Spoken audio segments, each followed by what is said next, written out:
The fact that the plan is not going according to how I wanted it to go doesn't mean I'm failing. I needed to go through 100 no's to get 1 yes. Did you know that messenger had to lose their job when the internet had Gmail and whatnot? ChatGPT is a consolidation of something that we have already been using.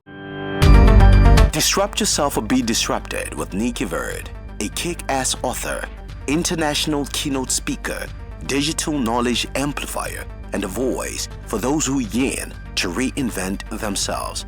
Disrupting yourself is the key to progress and growth in the world of disruptive technologies.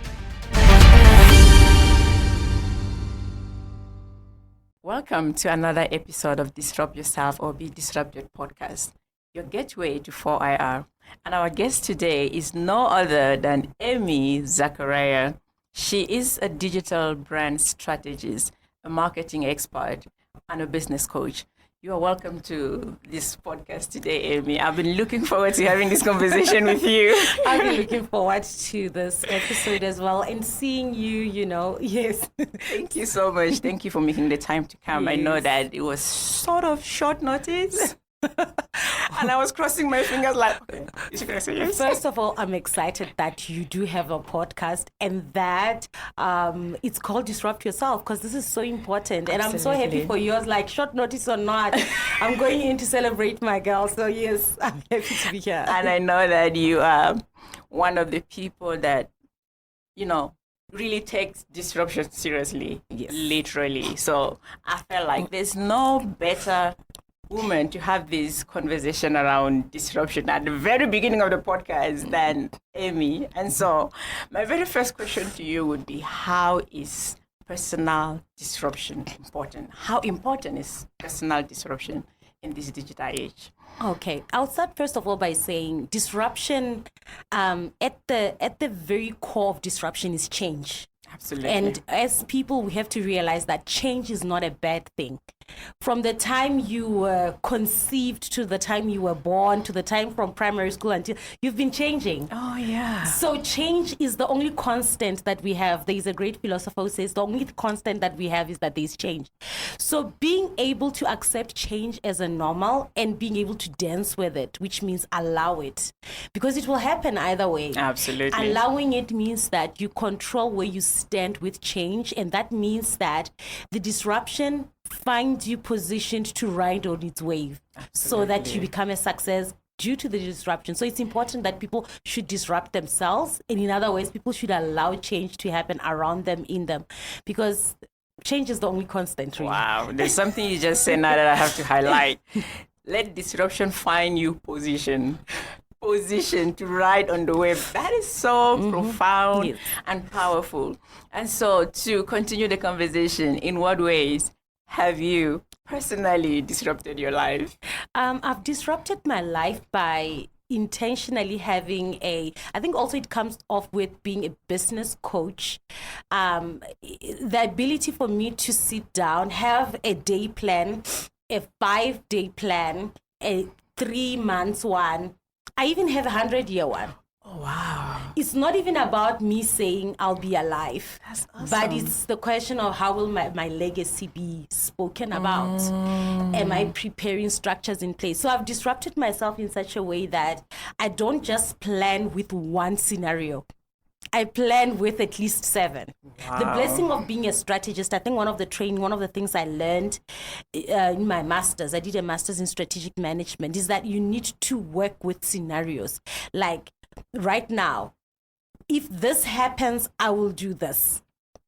Right now, if South Africa was to be the superpower of the world, how will that affect me as a brand strategist? If South Africa was to integrate with all the rest of Africa and then there were to be one country, I know I'm stretching it, but if that was to happen, what would happen to me? Right now, COVID, what if another type of COVID was to happen? Where would my business be? Wow. We know we are in 4IR, we're getting into it.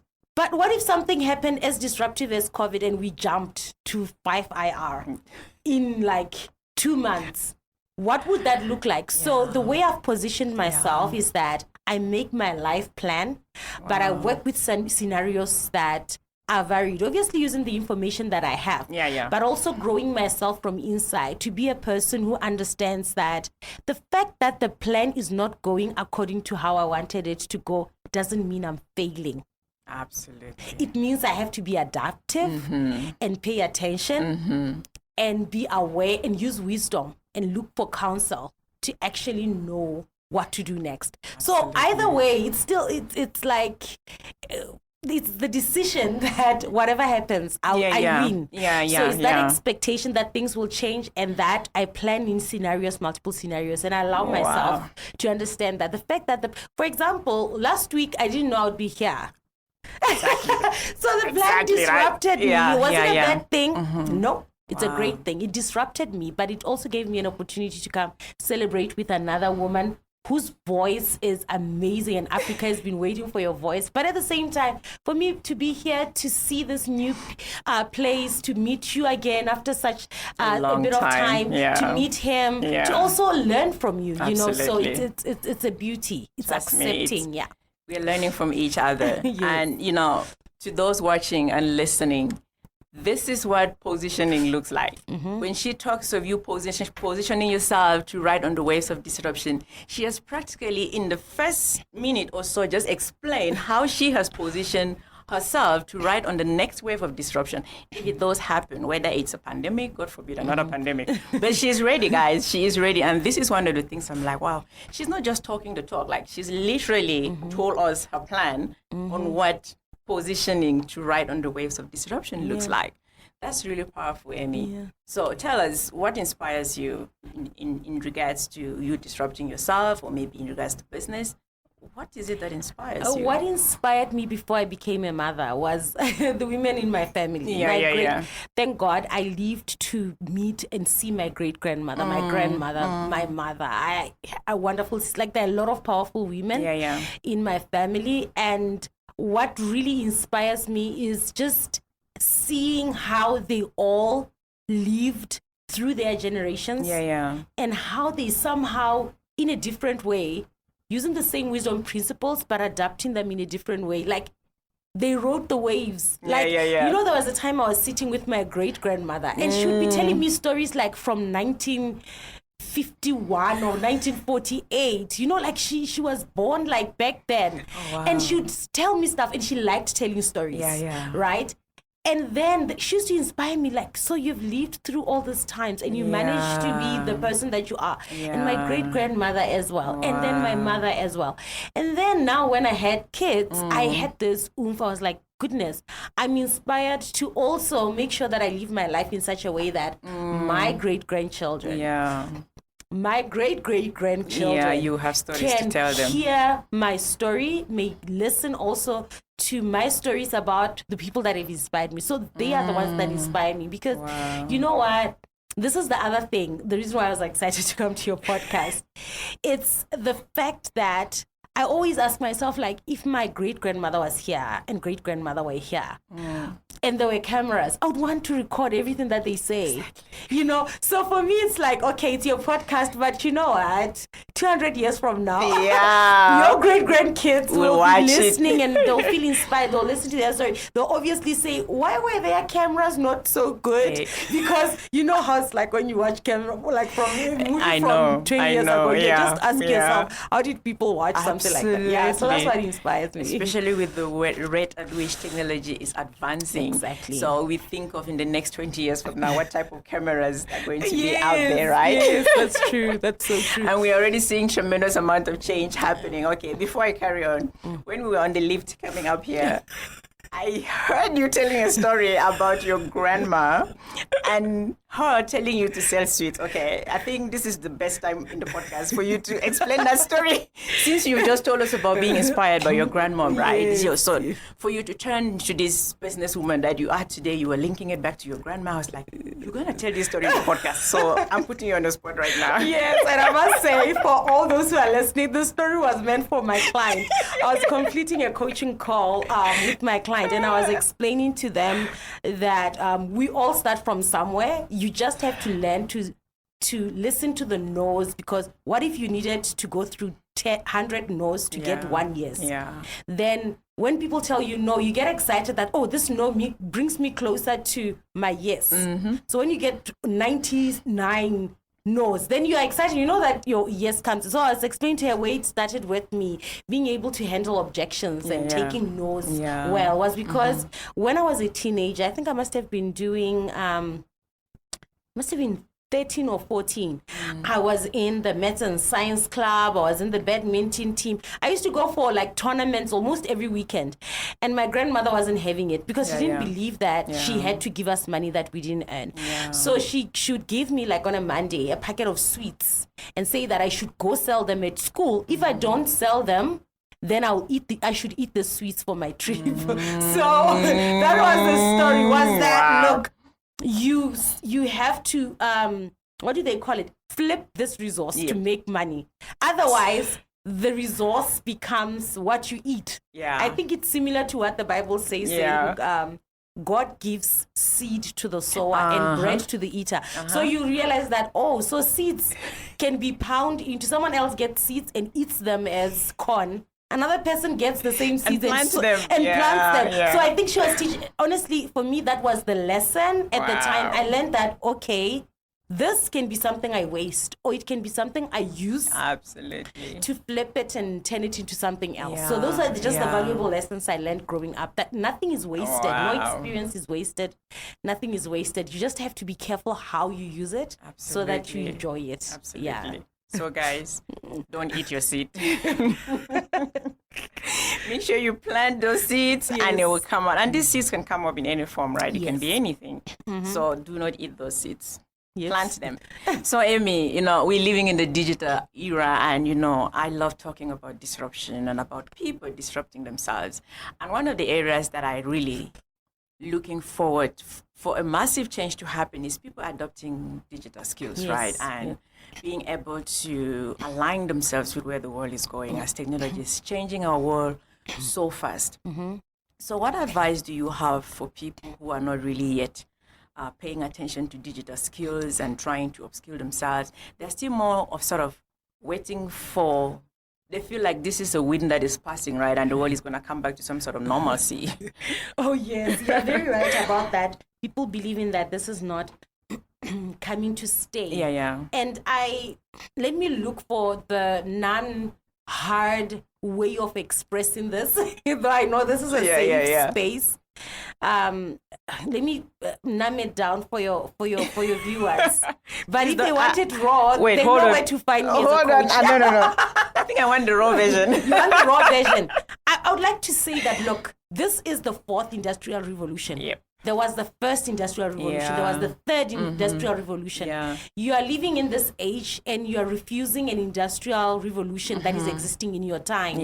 Do you know that there were people that were resisting the third and the fourth? Even the first. Even the first. If you are saying that your reasons are valid enough, let's suppose that we become fair. Let's stop all the revolutions. Are you willing to let go of your cell phone? Are you willing to let go of that car? I love it. Are you willing to pound your own sorghum? Are you willing to be I don't know what else happened. Stand queues in the bank. That is just like even part of the, I could take it back to like the days when we used to walk. The days when women were not even allowed to go to school. The days when you had to go fetch water with a bucket. Did you know that the lady who was selling buckets for people to fetch water, when the government introduced pipes to bring people water, they were out of business. Wow. Did you know the person who used to make the sleighs that were pulled by donkeys and carts? When Ford came in with that car, he was put out of business. Did you know that messenger had to lose their job when the internet had Gmail and whatnot? Did you know Postman. that? Yes, in our lifetime, I remember writing a letter. I remember buying stamps. I remember begging my grandmother to let me use the phone at home to make a call. I didn't have the luxury of having my own mobile phone. Like, we need to be, I think also we need to honor the sacrifice of allowing development that our forefathers fought for. Oh, wow. Wow. You know, that they sacrificed for. You can imagine, look, development has to go on. It has to. The question that we need to be asking ourselves is not how can we take the world to where it used to be. It should be how can we maximize this now, so that when we're on the other side, we're in a better place, right? And that's what I really help my clients do as a digital brand strategist and as well as a business coach. Is I help them reposition that. Like, look, you have this business, it's working now. But look, what can we put in to make it exist virtually and non-virtually? Absolutely. What can we do to position it? Obviously, there are futurists that have got publications like how the world will be 10 years from now, 20 years from like, how can we prepare your business and come up with a business strategy that is maybe like forward-looking, 20 years, 30 years? Like, how are you going to grow towards allowing this change to shape your business into a better business model than for you to resist the change? Because sad to say, but the change is happening. Absolutely. If I was to be like this person who makes people feel sad, which I don't want to do, is that, look, a lot of things that we might sit here and say, yeah, AI is bad, robotics are bad, we are having the conversation late. That's true. There's a lot of investment that has gone on into AI. Absolutely. There's a lot of integration that has gone on already. There's manufacturing that is gone on. I'm not sure if our conversation can get all those investors to close down their factories and burn down all the servers and all the robotics. I think the question that we should have is, what are we supposed to do? Seeing that a lot of what we used to do is being taken over. That's the conversation that we have to have. Not how can we stop it? No. What can we do so that we position ourselves to have this work out for us? And I think there's so much we can do. Oh my God, you just said a whole lot of things that is blowing my mind off right now, you know, because I have met people that are thinking, oh, this is not for Africa, you know, we shouldn't even be talking about technology or artificial intelligence in Africa and all of that. And you kind of name really interesting things. Are you willing to let go of your phone? Are you willing to let go of this thing? In fact, are you willing to let go of Google Maps? Many of us can't get anywhere now. That's so true. To drive anywhere, you know, without Google Maps. How many people are willing to let go of that? Since they are fighting, you know, technology. You said something so profound, like stop fighting or asking questions on how do we take the world back to how it used to be. That's not progress. People who are thinking like that, they are not progressing. It means you want us to stand still. You want humanity to come at a standstill, which renders the work of our forefathers, like you've mentioned, completely useless. And we don't want that, right? And then what kind of a future are we preparing for our kids if we embark on a fight against progress? Because fighting technology is basically fighting progress. Yes, that's so true. That's so true. You cannot fight against technological progress and expect to win. The guest we had last week, he said something along those lines. He said that, you know, there is a reason why a robot creates or makes cars. Because a robot can create 1,000 cars per day. The human cannot do that. You know, and we need cars. That's so true. That is so true. People need cars. So, speaking of artificial intelligence and the advancement in technologies, you know, there is a controversial innovation that is happening around the world today. ChatGPT. Some people are like, we don't want it. Some are like, yeah, bring it. What are your thoughts about ChatGPT? First of all, I would say that ChatGPT is a consolidation of something that we have already been using, except it was fragmented.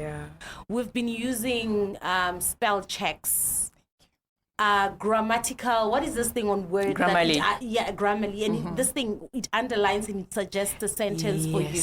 We've already been asking questions to Google, right? We're not prepared to let go of Google. We're not prepared to let go of Microsoft Word. We don't carry around dictionaries anymore. People don't read. They don't have personal libraries anymore. People still go to my house when they see my library. They're like, you have a library? I'm like, yes, I do have a library. You know, people... Like you have no idea. You don't get woken up by the sun or by your chickens. You still use the clock. Like what you're saying, use the GPS. You still have, I don't know. You still voice note record your Absolutely. messages. You don't even I have people that say, I don't have time to type. Let me just send a voice. Yeah. Like, you're already using all the AI assistance, except it's fragmented Absolutely. and except you have accepted that it's a normal. So now it's been consolidated. For example, like, what if you had a robot, right, that wakes you up in the morning like your alarm, that microwaves like your microwave, that keeps your schedule like it does, that reminds you same way your reminders do it, that keeps your schedule, that drives your car the same way the automatic cars are doing, or like you need Google Maps. What if you have one robot to do all of that? Do you want to tell me that it's doing something that you have already not outsourced to some app? You know, so the same way the phone consolidated the calculator, the map, the voice recorder. Yes, AI is consolidating the intellectual capabilities that have been available from fragmented applications. So I don't think we need to be afraid. I think what we need to say now and actually get excited about, this is the reason why I personally am excited about the fourth industrial revolution, even better, 5IR. I'm excited because, you know what, I think this, not even that I think, so far, the apps I've been using, the technology I've been using have been allowing me an opportunity to get back to what I believe as human beings are born to do. We are first of all born to connect and love and converse. I don't think we are born to... I don't think I'm born to drive. So for me to have a car that drives itself shouldn't feel like someone is taking away from me. Because I wasn't born to drive. Actually, the beautiful part is maybe I was born to take a walk with my kids. And my family. I shouldn't be angry that there is some Facebook that's connecting people and stuff like that. Maybe it will hyper allow me to get through that official relationships and then get back to the real ones. You see what I'm saying? Maybe having, I don't know, AI that is, I just feel like that is allowing my kids to learn online. Maybe then... Customized learning as well. Customized learning. Maybe then I get to be present for my kids' learning and love them and nurture them and affirm them. Something which I cannot do if they were to go to school. Maybe me running my business from home allows me time to prepare those meals for my kids, to be home, to prepare home. And human beings, I think we are meant to connect, to love each other, to nurture, to have such conversations. You know, and I believe that I have allowed technology to be the thing that buys me the time I need to do the things that matter to me as a human being. You know, I need to spend time with my mom. So if I can have a pressure cook doing the cooking quickly and you know, the air fryer doing its own thing while I'm here loving my mother, this is priceless. Wow. That's so powerful, Amy. Yes. It takes me back again to the previous conversation we had on the on the podcast, where the guest said that many people fighting technology are looking at protecting what they currently have instead of looking at how can this enhance what I currently have, which is basically what you've just explained. And I have to tell you, I think this is the best way of explaining ChatGPT or the people to embrace platforms like ChatGPT, right? Because you know what, Nicky, at the end of the day, look, we are in business, we're career people, it's enjoyable, it's there. But you know what, when all is said and done and we retire, we still, what we want, I've seen my great-grandmother before she passed on, when she was just home. She was an amazing career woman, even like an amazing entrepreneur, even my grandmother. When all is said and done, all you want is family around you. All you want is people you love. All you want is to sit and laugh and enjoy the sun. For me, yes, we are wondering how we're going to make a living. That's a valid concern. Yes, I was about to go there. But there's this interview, people should look for it on YouTube, where Elon Musk was having a conversation in one World Economic Forum, where he was saying, you know what, I think we should ask ourselves as human beings, like, how are we going to make a living? Yeah. Like, how are we going to earn the things that we say are basic needs? Yeah. Not because he said, I quote him verbatim right now, like, we're going to grow to a time where it's going to be impossible for there to be a job that a robot or AI cannot do better than a human being. That's what he was saying. Like we're growing to that time where, you know, there's literally nothing that you're going to say that you're going to make money out of entirely. So that is why I believe that in this day and age, people that are making money are therapists. This is like people coaching you to have a proper human connection with self and other people. This is like what do you call it? Personal trainers. Fitness, health. Yes, motivational speakers, people that encourage us. What other profession really that I think these professions that, well, you need human connection. You need that very thing that I think the first industrial revolution took us from our homes to go to school. It's almost like we're circling back to that place where we are home. You wake up to enjoy the sun, you wake up to enjoy your family, you wake up, and this is what Elon Musk said. He said, maybe we're getting to a future where a government has to maybe give an allowance of some sort. And we're speaking of, in that line, we'll be speaking of universal basic income, right? It's a conversation that has been happening for a couple of years now, and I think that we cannot avoid that. Universal basic income is probably going to be where the world is heading towards. You just mentioned, like Elon Musk said, in future, there's not going to be a job that a robot cannot do. And with the complexity of softwares and some of the things that robots are doing now, which we never imagined they could do just 5 years ago, you can see that that's a possibility. That's a statement that is scary, but it's also possible that the future we are getting into could get to that. So yes, people who are fighting technology or who are against technology, they do have a valid reason to be worried and worried about their jobs or future of work and things like that. But nonetheless, that fear should not keep you still. That fear should not render you sort of handicapped, like let fear take you hostage or anything. Ask yourself, because in every disruption, there's an opportunity, which is one of the things I always say. In every disruption, there's opportunity. So instead of putting all of your attention on what technology is taking away from you, you can start putting attention on, okay, this is what it is. But what is technology? What is this new technology giving me? Which leads to my next question. How can individuals, take advantage and find opportunities within all the disruption that we're seeing in the world? I believe that what we need to see that actually as Africans, we are in the best position of all people in all continents in the world to actually ride on this wave and turn things around economically for ourselves. Why? Because when China was set up, whenever back in the years, there was no technology to easily read and benchmark on what other people are doing.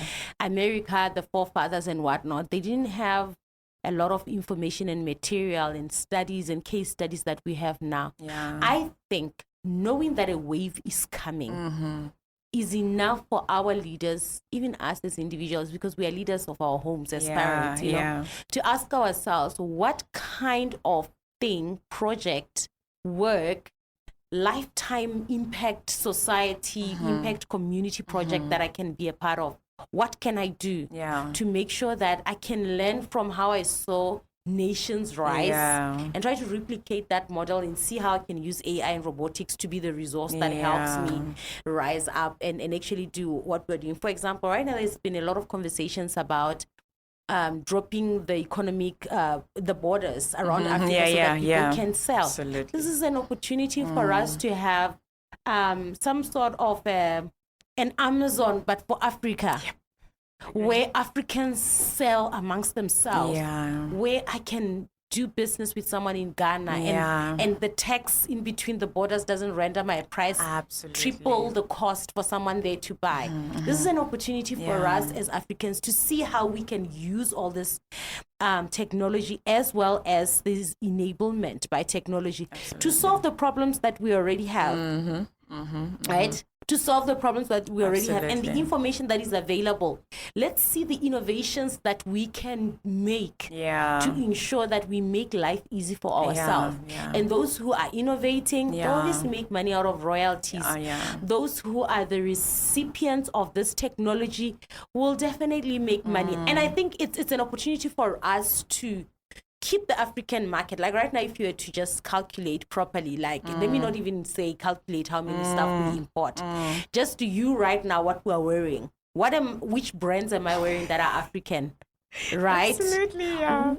The hair that I have, the watch Yep. that I'm using. Yep. But what if we created an ecosystem where we can just enjoy this wealth within us and use this Absolutely. technology to be able to do that instead of looking at it as the enemy? Let's find a way of using all that is available. Most of it is just open AI. It's available. Like some of it, like it's so easy for us to write and really build things that are our own Absolutely. and turn Africa around. Yeah. People say Yeah. Africa is the future because we are, I think, the only continent that has a rising population growth. Absolutely. And everybody knows the market is in Africa. But the market for who?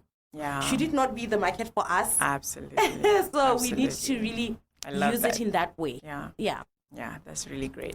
So one of the things that I would like to ask, especially to you as a business coach, there are people listening to us, listening to you, and they might be like, okay, I guess my only chance is starting a business, right?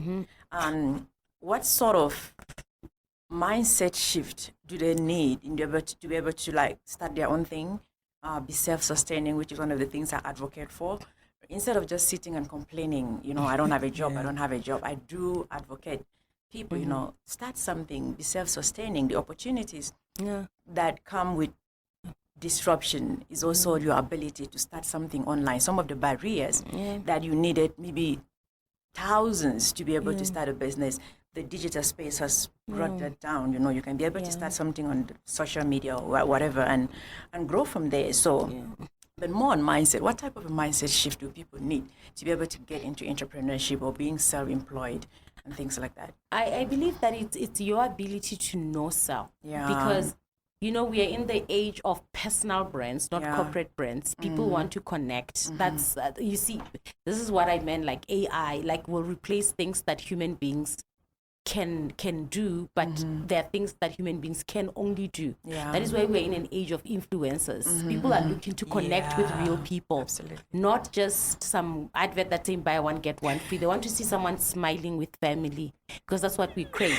So if you were to ask me, this is the exercise I usually do with my client. Like I have a program that is a 12-week coaching program that takes someone from discovering who they are to monetizing digitally. So the first part of the coaching program, which is like 4 months, four weeks, I help somebody to be able to understand their wealth profile, their type of intelligence, to understand their temperament, their gifts, their talents, and then we use all of that and we combine that and we develop something to productize. It might be a service, it might be a product, it might be a voice, it might be a story that you can tell, but there's something that you can monetize, you as you are. Absolutely. Sometimes it's like a grandmother who has raised her grandchildren, 20 of them. Her story just by itself could be monetized in many ways, productized. It could be a book, it could be an online course, it could be maybe there was some type of cup that used to be versatile to use for all these kids that she can mold and turn into a product. So that's what I help my clients to do, to say discovery. You see, this is where this is how the ego stops people from riding on the wave of disruption, is that you don't want things to change. You don't want to try something new, and you don't want to go to grade 1 again, where you are learning things afresh, because at every wave of change you have to learn the world afresh and learn yourself afresh. Like for example, all of us, COVID-19, we had to rediscover who we are in terms of careers. Even as a parent, being home the whole day with my kids, I had to learn a few things, like so how does this work? Having to prepare 3 meals a day is different from just coming in the evening and having to focus on one. So it's the same thing as AI is coming in, and if someone was like, Ame, how can you help me? I would say, let's start with the process of rediscovering who you are. Just, bring the certificates, bring the work experience, bring the life experience, bring your interests, let's also use other tools. I have other tools. We sit down and we pull these things all together, pull it together. And then you'll find this central thing that is your gold mine. And then we productize it, and then we monetize it. And then we use digital products, digital technology to take it out there. So that's the program. So people just have to, I think, learn to start again. That's such a Just key point you're shake your making. head and say, okay, I'm nobody, I'm nothing, I don't know anything. Just try to get to that point and say, I'm rediscovering as a new learner. Then you'll discover new things. Are all the things you have known and you learned, are they all lost? No, they're not lost. But what you are going to discover that is new, added with what you already know, makes you a unique personal brand, a unique person that has something new to give. You know? So one of the things that I need to highlight in what you've just said is that everyone has something to monetize. Yes, they do. But the thing is that a lot of people are wasting it on selling themselves as victims. When you take that route of being a victim, then really there is no value that comes from that, you know. One of the things I think I highlight in the book is do not waste your pain. Because it could come in the form of pain. But if we look at musicians today, some of them wrote their best songs out of pain. So everyone has something to monetize. It might be skills that you took from schools and all of that. Even if you're not unable to find a job, you can use those same skills to monetize and find something to do with yourself. One of the questions that I ask in the book is, if you're unable to, you know, create something, at least some sort of value for yourself, for having spent 4 years in the university, then education did not happen. How can you be educated for 4 long years? Some people are educated for 10 years or whatever years, up to maybe for those that have master's degrees, it takes way longer than 4 years. And then you come out of school or you whatever, and you're unable to really sustain yourself. What type of education that still teaches you to completely depend on someone else to be able to sustain yourself, right? So I think we all have something to monetize, we do. But it's just that maybe people need someone like you to be able to guide them along the way on how to package it, on how to monetize it from step one, you know, to the last step. So I think there is hope. When people listen to the technology that are changing the world and are taking jobs, they just go into this mindset of, oh, my life is over. Oh, I'm never going to find a job. Oh, my God. No.